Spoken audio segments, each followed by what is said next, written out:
2 years ago, there were about 14 Marianas Crow living in the wild on Andersen Air Force Base. Today, there are only 2.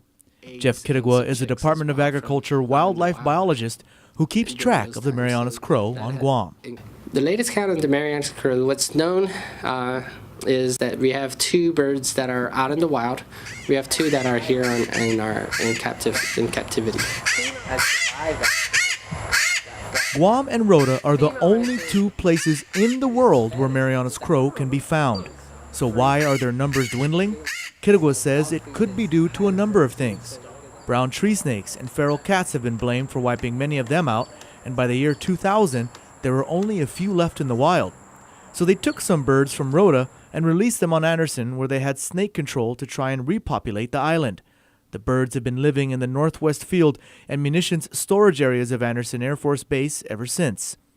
They were doing good for a while, but suddenly their numbers began to drop, and now there are only 2 left. So how did they go from 14 individuals just 2 years ago to only 2 in such a short amount of time?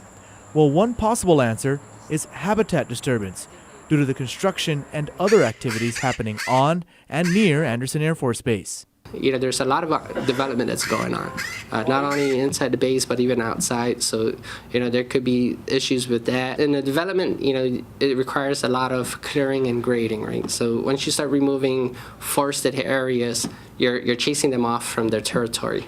The birds could be displaced by the noise impacts.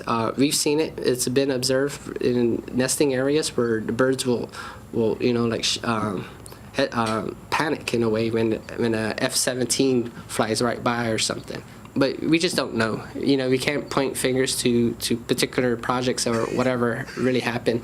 I mean, Andersen has, they have their own mission.